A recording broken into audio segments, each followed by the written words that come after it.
These mistakes in your resume can cost you your job opportunity. My name is Purav. I am the founder of Career Ownership Hub on a mission to empower 100,000 mid-career professionals take charge of their journey. I have seen majority of the mid-career professionals update their resume only at the last moment when there is a live opportunity or when they have some problem with their existing boss, and they update the resume in a rush and do not invest sufficient time to make an effective resume. And when you do this, while updating, you miss a lot of relevant details. You consider only the last few years of your job, and you miss the initial years of your job when you had made huge achievements. So next time when you update your resume, give it sufficient time. Update it even when you do not have a live opportunity. In fact, update your resume every month or at least every quarter. The second mistake, which I also made as a mid-career professional, when I used to do a job, I had many versions of the resume, and each version had some information added and some information deleted. Every time I had to submit a resume, it was complicated for me to understand which version should I pick and submit.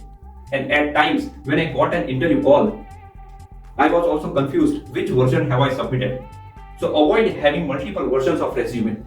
As you update the resume, delete the older version. You don't need it anymore. The third mistake is similar to this. The file name of the resume document. Usually people write it as resume underscore the date or resume underscore 1, resume underscore 2. Just assume a scenario. For the first time when you send it to a recruiter through an email, the subject of the email does mention it is your resume. But as soon as the recruiter downloads the file and stores it in a folder, he or she would not know whose resume it is. This creates confusion, and this also creates some frustration for the recruiter. And this might result into a negative impact. So name your resume with your name underscore resume underscore your name. And if you are applying for a specific position, you may also write underscore the position. That is resume underscore your name underscore the position. Now coming to within the resume. If you do not have a good photograph, please do not put a photograph. The photograph, if you are using it, it should be a high resolution photograph with a contrast background. Your face should be clearly visible. It should be a smiling face and in a professional attire.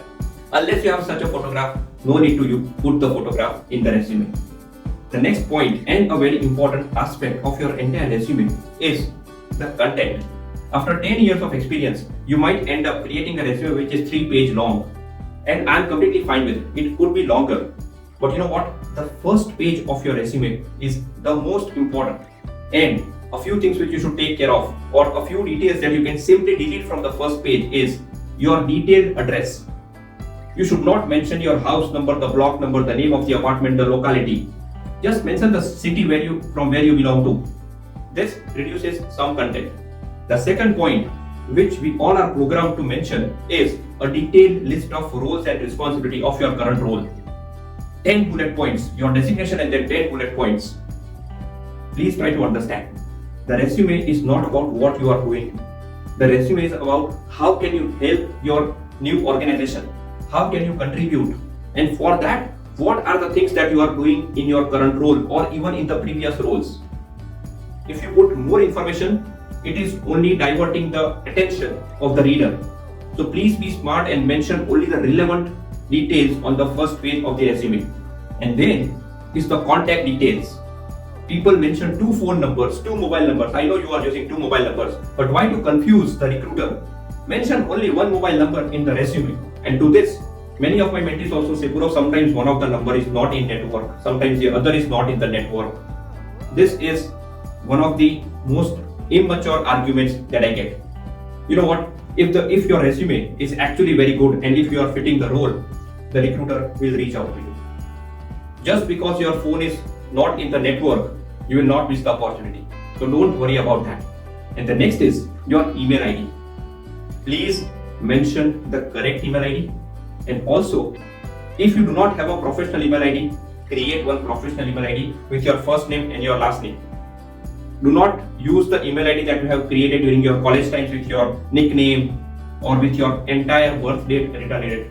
Create one specific email for the interview purpose. You might have to juggle with the combination on Gmail, but you can make it as simple as possible. And then comes the look and feel of your resume. Do not use multiple fonts. Use one single font and the simple font. And also avoid using different colors in your resume. As a mid-career professional, you are applying for a senior position. That doesn't require you to be fancy. Resume is meant to mention the important aspects, the important details about you, and which is important for the reader.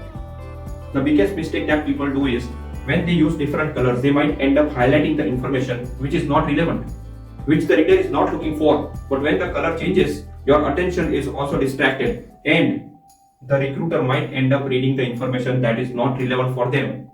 And the last but important, avoid spelling mistakes and grammatical errors in the resume. There are very simple, easy tools available to check the spellings and to check the grammar as well. Even the MS Word can help you in this. Do a spell check of your resume a couple of times, because a spelling mistake, if noticed, a grammatical error, if noticed, this also has a very negative impact, and you might end up losing the opportunity.